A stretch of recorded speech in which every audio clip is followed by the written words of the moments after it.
Greetings and welcome to a special Warhammer 40,000 video. Today I'm going to be reviewing the new box Eldritch Omens featuring new Eldar Reverse Chaos Space Marines. Before we get into things, thank you for Games Workshop for providing this for me for free to review. As always, I'll try to be honest and constructively critical and impartial, but yeah, they gave it to me for free, and yeah, once again, thanks for giving it early. Allowed me to do more stuff with the box, and yeah, it should be an interestingly good review. As always, please remember to like and subscribe, as well as comment what you think of the box and the contents and just the video overall. So yeah, let me know. So yeah, for a brief intro, Games Workshop sent this out to me to review, and you may be confused why, as they mainly cover Kill Team and Underworlds. But as with the 40k box, Eldar got me into the hobby, like I think when I was 11 or 12, so I've been playing for too long. But the Eldar were my first army. I have like 6,000 points of Eldar, and I really wanted to show off this box because I think it's pretty cool. Because like first off, the box is pretty much all new miniatures. I think it's 15 miniatures with only one being old, which is the Forge Mauler Fiend. But you know, you get a lot of cool stuff in the box, and I have to say I am in love with the new Eldar miniatures. But yeah, I'll just be going through the box and then unboxing it and going through the rules a bit. And after that, yeah, I'll just have a brief talk after. So yeah, let's get on with the unboxing and I'll see you guys in a bit. Greetings and welcome to this special Warhammer 40,000 review for Eldritch Omens. This is a box provided for me early by Games Workshop, so thank you for giving this to me to review. So yeah, I'll be going through the box live, recorded anyway. And then, yeah, so I'll do the unboxing first and then I'll go through everything after that's all done. But primarily I'll be, focusing on the Eldar stuff because I started Eldar in the hobby. So when I've been in the hobby for so long now. But Eldar were my first army, so I'll be going through all the miniatures, but with a focus on the Eldars, we'll get to that. So yeah, let's just get through it. Still wrapped up. So yeah, let me unbox this. Oh yeah, the back of the box is actually quite thin, considering there aren't many new models, but not too big. And it shows everything you get on the back. So you've got like Autarch, Warpsmith, lists everything, 5 chosen, a Forge Fiend, Shroud Runners, Rangers, and Autarch. So yeah, let me open this. It does feel centrally packed in terms of like everything's kind of migrated to the middle. But yeah, let's see how that goes. Okay, so we'll take this off. Okay, cool. That's a lot of sprues. So these are the Shroud Runners. So those are the Ranger jet bikes, which are new. So I'm looking forward to see how those are made in the lore anyway. Then these are the Chosen. Okay, so I've got like the original, the new Chaos Space Marines, the generic ones, but that's cool. I'll look at the instructions in a bit, but you got like a nice Chaos cape. It seems to be kind of like the Black Templar box for the, the Black Templar Sword Brethren. As in, you've got a lot of different weapon choices, nothing really duplicated, but they've got stuff like combi weapons, special melee weapons, so that's pretty cool. Lots of detail there. And this is the Forge Fiend, which is taking up a lot of space. And then, yeah, this is the Ranger sprue, which is pretty nice. They've got a statue as well, like the, Aspect Warriors. That's pretty cool. And then, yeah, here's the Autarch, which is pretty cool. And the Warpsmith, which is a nice update. Like, if you compare it to the Primaris Tech Marine, it's effectively a Chaos version of that. But I'm really interested by the Autarch, because they've... so the cool thing is, Games Workshop said this plastic Autarch is compatible in terms of arms with the other one. And thankfully, I bought this a few years ago. For 40k, which I never used. There we go. So yeah, hopefully I'll have the time to build a normal Autarch. The new Autarch and then one of these with weapon swaps. So we'll see how compatible that is. But yeah, that's pretty cool. You got tactical rock, and let me just look a close up. Yeah, you've got a bear head, helmeted head, and then just you've got a generic head. So if you want the Scorpion Mandiblasters, you have to go for the other head. I mean, the other miniature. So interesting. I'm not sure what else you get in here. So, you got double-sided art. Bases, transfers, and then the Eldritch Omen book. So, are these updated? Yeah, these are new transfers, which is pretty nice. Yeah, those are new. That's new for Eldar recut anyway. And the Chaos one, you got a lot of Alpha Legion stuff. All the Legions, which is nice. And you have tracing paper. I guess it's so the transfers don't stick. And then you've got the instructions. But I'll see what the rules are on Eldritch Omens. Okay, so that's what all the Elder stuff looks like. Nice posability from the Rangers. So, obviously some narrative. This is Natchmund. So it'll be interesting to see how the Kill Team box ties into this. Elder and Black Legion, where they're fighting. Cool, you got a nice spread of the miniatures well painted, which is nice. Okay, here we go, the rules. This is just mission stuff. Okay, so it's how to play out the box, which is actually good because some of their boxes have had effectively no way to play. So this is really nice. And you got Crusade rules as well. That's pretty cool. I mean, if you play Crusade anyway. Here we go, data sheets. So obviously I'll have time to put a better, image overlay. But so far, let's see. So the cool thing, we can see a lot of the Elder Codex is kind of leaked already. But the Autarch, okay, free up save. The Force Shield, so it should come with a Forced Shield. So you got a selection of weapons. The Death Spinner is now Assault D6 instead of Assault 2. Okay. But it's Blast. Okay. It automatically hits. So the Death Spinner is effectively a Flamer. Okay. Fusion Gun is now D6 plus 2. If you're within half range, it's D6 plus 4 with 12 inches range. Obviously, you can have the Fusion Pistol, which probably won't take now because the Dragon Fusion Gun is also Strength 9, which is nice. Reaper Launcher looks unchanged, still AP -2 and either does Strength 8 3 damage or Strength 5 Heavy 2 2 damage. Then the Banshee Blade is just +1 Strength, but it's now AP -4. Then the Scorpion Chainsaw to +2 Strength -1 AP gets +1 attack, and the Starglaive is ×2 Strength -3 damage 2. So you're probably going to go with the Starglaive. So the Howling Banshee Mask, if you are an enemy unit selected as a target of a charge by the bearer, that cannot overwatch or set to defend. And while invaded, and they subtract 1 from their attack characteristics while models are in base contact with this unit. And they effectively gain always fights last. That's actually the most important thing you get from Banshees. So yeah, that's pretty cool. Mandiblasters, yeah, when you're attacking non-vehicle units, 6s to wound are mortal wounds, but you only have 4 attacks. So yeah, it looks like the Banshee Mask is really good. So the Swooping Hawk Wings, you have movement of 14, jump, pack, and fly. And you basically have the same rule as Swooping Hawks for flying in. Then the Warp Jump Generator. So you have a movement characteristic of 12 inches. You gain the Jump Pack keyword and the Warp Strike ability, which you'll have to wait for the Codex. And each time this unit makes a normal move, or advance or battle focus move, or falls back, or makes a charge move, until that move is finished, it can move through and ignore terrain. When this bear makes a battle focus move, it can move up to 2d6 instead. And when determining the distance, if 2 or more results of 1 are made, suffers a mortal wound. Okay. Ooh.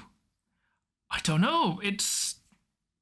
I mean, I think the Swooping Hawk's wings are better, but the Warp Jump Generator looks more useful on a melee build. So, because, like, well, a mixed melee in terms of, like, you give a Reaper launcher, because then I believe battle focus is you move a d6 after you're shooting. So with the warp jump generator, you can shoot, then move 2d6, as well as moving 12. So you actually could go, yeah, that's huge. And then Path of Command, core units within 6 can reroll hit rolls of 1, has a 4-pin vulnerable save. It's odd its force shield doesn't give it +1 armor save, but I'll take that. And it has Superlative Strategist. So while any unit from your army with this ability is on the battlefield or embarked on a transport that is on the battlefield, you can use the command reroll stratagem twice during each phase instead of only once. Oh, okay. So if you want to burn your CP through that. Let's see if they explain what battle focus is. No, they don't. Okay, so you've got stuff you can't use, which is already confusing. So Rangers, 5 to 10. So the Ranger Rifle, Strength 4, AP 1, Damage 1. You can ignore Lookout Sirs, and rolls of 6s to wound, inflict 1 mortal wound. Although, you know, it's a heavy... Anyway, Wire Weaver Net. Okay, so for every 5 models in the unit, 1 Ranger can be equipped with one of the following: 1 Gloom Field and 1 Wire Weave Net. So the Gloom Field, each time a range attack is made against the bearer's unit, if the attack is more than 18 inches away, then the bearer's unit is free to have at the bench dense cover against that attack. Wire Weaver Net, once per battle, when an enemy unit declares the bearer's unit has a target for a charge, you can choose the bearer to activate the Wire Weave Net. If you do, roll a dice on a 2+. The enemy unit suffers D3 mortal wounds. Until the end of the phase, so the charge phase, subtract 2 from charge rolls made from any unit declaring a charge against the bearer's unit. Okay, it's not bad. Need to see points on that, but that's pretty good. Advanced positions, Strands of Fate, and Battle Focus see Codex Eldari. So I guess they deploy ahead, hopefully. And then Ranger Cloak. Each time a ranged attack is allocated to the model in a unit while it's receiving the benefits of cover, an additional 1 to any armor saving throws. Oh, you get +1 armor save. Additionally. Okay, so I think they can have a 3-up save and cover, which is nice. And they are BS2. So the Shroud Runners, 3 to 6, 4-up save, 3 wounds. I do miss the days when Eldar bikes had 3-up saves, but whatever. So it has Ride the Wind. Obviously, each one has a Ranger Rifle and then a Scatter Laser and a Shrieking Pistol. Ride the Wind. Each time it advances, do not make an advance roll, just add 6 inches to the move characteristic. Okay. Shroud Runner Cloak. This bearer gains the benefits of light cover as if it was an infantry model. Each time a range attack is allocated to the bearer while it's receiving the benefits of cover, you get +1 save. Oh, so they can have a 2-up save and cover. Nice. And then Swift Scouts at the start of the first battle round. Models in this unit can make a normal move, but they cannot end this move within 9 of enemy models. Wow, that's pretty useful, considering, yeah, they would have a 2-up save in cover, and they do pump out, let's see, you've got 18 Scatter Laser shots, and you've got like 3 Ranger Rifle shots, but it's not bad. Need to see the points. Then the Warp Smith for Chaos, armed with Power Axe, Mechadendrites, a Melter Gun, a Plasma Gun, a Flamer, Frag Grenades, and Crack. And he can have a Thunder Hammer instead of a Power Axe, which is nice. All his rules are from Codex Space Marines, and you got Master of Mechanisms. At the end of your movement phase, a Warp Smith can repair a friendly Legion vehicle, other than models that can fly, within 1 inches. It gains D3 wounds, and can instead curse an enemy vehicle with an 18. On the roll of a 2-up, that vehicle suffers 1 mortal wound. A vehicle cannot be cursed or repaired more than 1 Mort Smith in the same turn. That's a bit underwhelming, but the healing is nice. So Chosen, this is like the big one. So 4 to 9 Chosen and a Chosen Champion. The unit contains 1 Chosen Champion and 4 Chosen. It can choose up to 5 additional Chosen, and each is armed with a bolt gun, bolt pistol, frag grenades, and crack grenades. Oddly not chainswords as well. Oh, yeah. Any Chosen may take 1 item from the melee weapons list, so you can replace your bolt. Well, so you can give them all chainswords.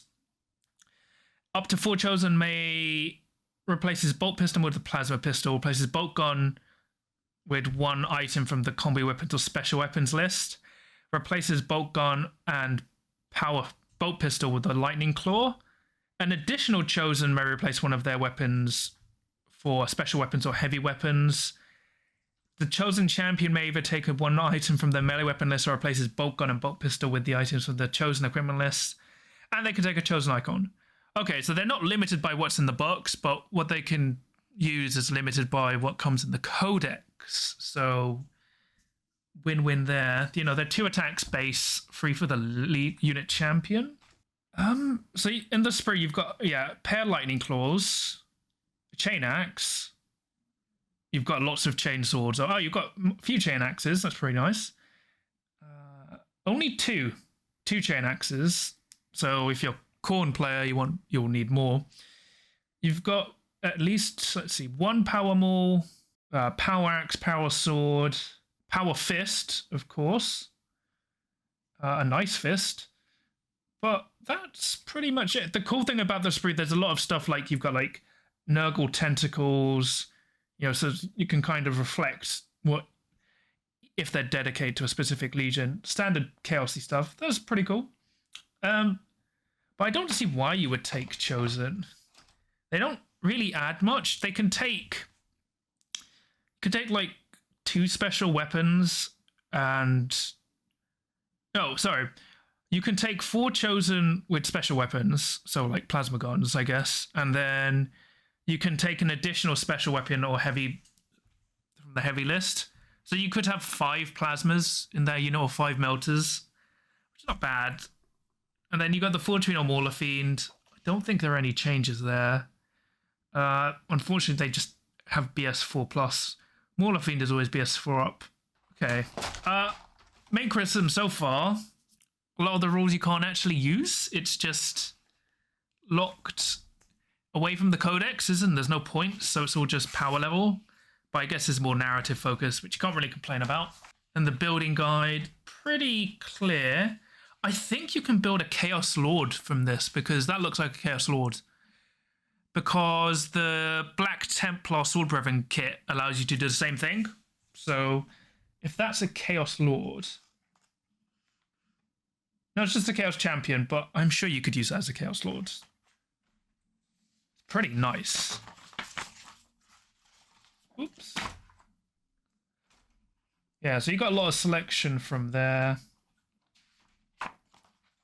Then the Mauler Fiend, which is an old model. Cool, you've got the Autarch. The cool thing about this Autarch is it can have a male or female torso. So I'll probably build this one with the female torso and the male one, because the winged one has a fixed torso. So I like that. That's pretty cool. And the Tactical Rock, I mean, it is optional, but I think you have to glue it on.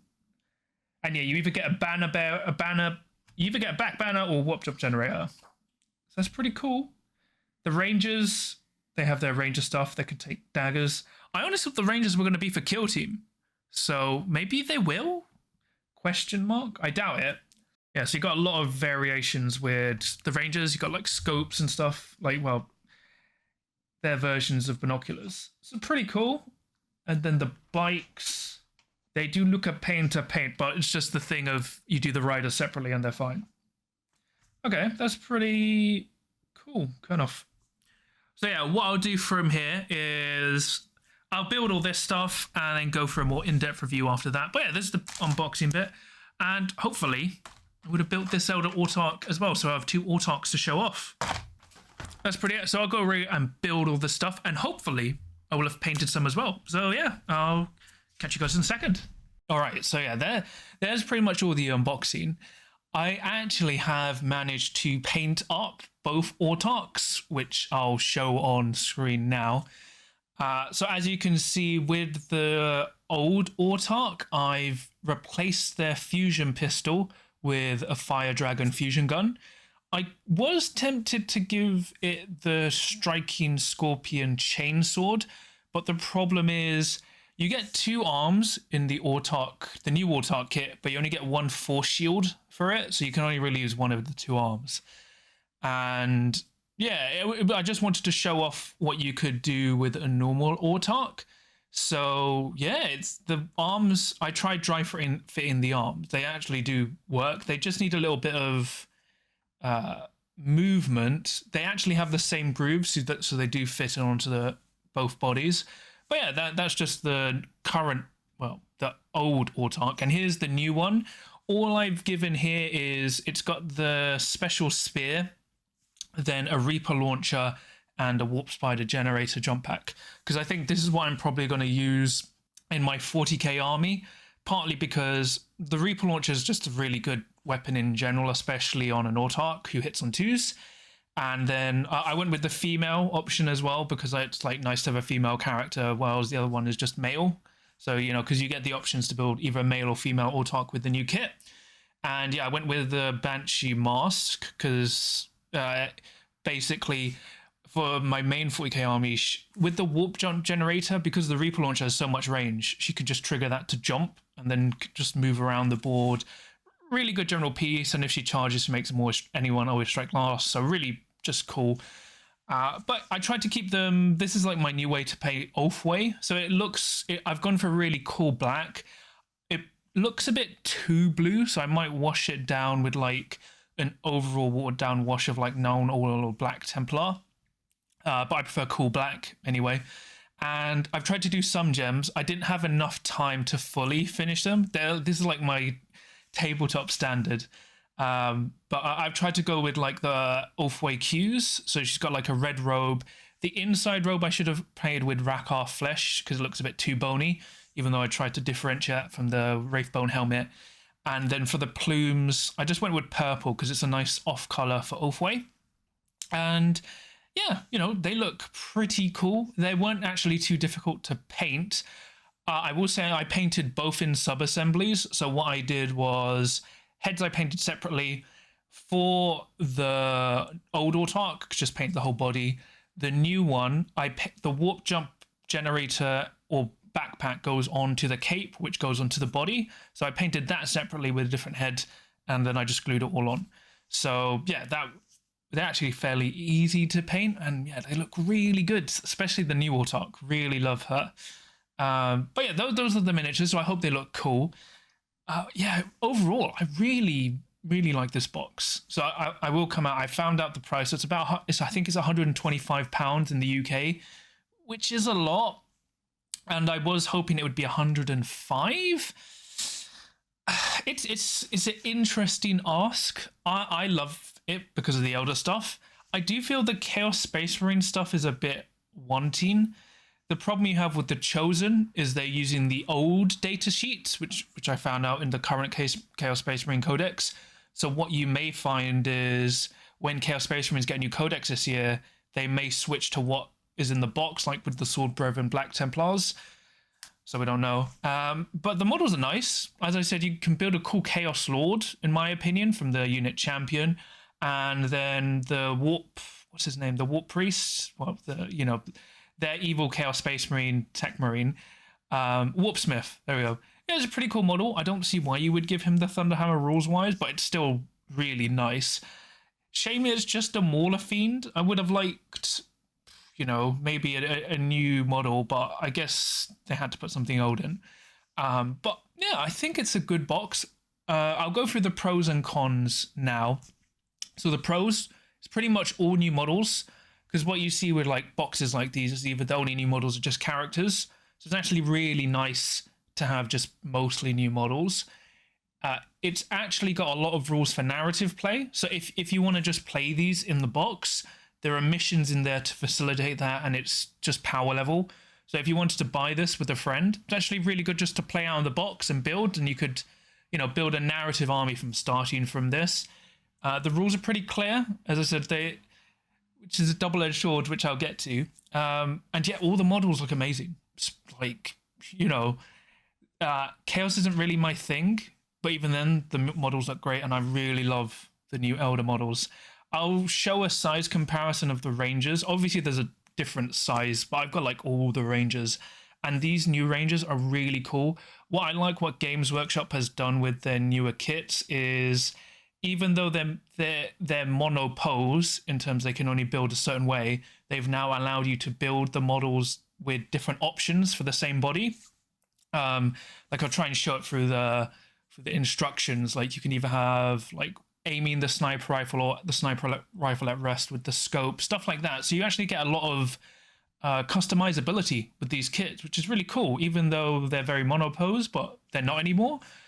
And they look really dynamic, even with the different poses coming from just similar bits. So once again, Games Workshop just pushing out of the park with their design. And yeah, the characters are really great. Like because when I chatted to Jez Goodwin when he was like visiting Games Workshops like years ago, he said like his main design philosophy when it comes to designing kits is to make sure there's like customizability within the range. So like head swapping and arm swapping should be really easy, or even torso swapping. So like generally ranges by him have a lot of good interchangeability. And even though he's not designing miniatures anymore, he's designing it from the like doing all the sketches for it. So it feels like a Jez Goodwin release, and I've got like the sketchbook, and basically the new stuff mirrors that, which is really cool.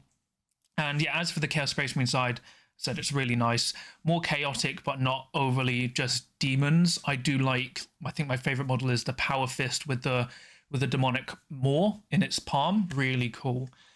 Yeah, it's just, I think that's pretty cool. For the cons, price is very dubious. If you're buying it from a discount store, like, Element Games, is not too bad, because, you're getting like 20% off, which is fine. But it's like, the price isn't great. It's more attractive if you're splitting with a friend, but if you're just trying to buy it for yourself, if you're buying it direct, it's quite a bit expensive. And then even though I praise that they give you a lot of rules, they still lock away rules from the codex, like special abilities of units are just locked away, like Strands of Fate. Okay, you didn't want to show it off, but then you've got like the secret deployment of the like Rangers, which isn't there, and what the deep strike ability of the Swooping Hawk Wings isn't there. And even for the Chaos Space Marines, they're missing rules as well. So you've got this really weird thing where you've got actually most of the rules, but you're actually missing some key rules for how these models were designed to work in game, which is just odd. I don't know why you just didn't include them in the box. Feels very strange. I guess they wanted to leave everything for the Codex, which is probably coming soon for the Eldar and Chaos Space Marines, but that's just the annoyance. But overall, I do think it's a really good box. Obviously, I am biased because I am an Eldar player, so I would have bought this regardless just for the Eldar stuff. Even like the Shroud Runners, or the Rangers, even though I might not use them in my army, I'll probably still paint them up for my collection just because I think they're really cool miniatures. And the Autarch, obviously, I plan to use. And the great thing about this Autarch is if you have an older Autarch, older plastic one, you can mix and match to actually do what you really want. You can even put the helmet the heads from the new Autarch onto the old Autarch if you want to. So yeah, really great swapping. For the Chaos Space Marine side, once again, like the Chosen are really cool, but you may want to hold off on them until the new Codex comes out. But the Warpsmith is fine, and yeah, you get a Forge Fiend as well. But yeah, I think if you're an Elder player, just buy it for the models. Chaos Space Marine player, if you really want Chosen and a plastic Warpsmith, it's not a bad buy.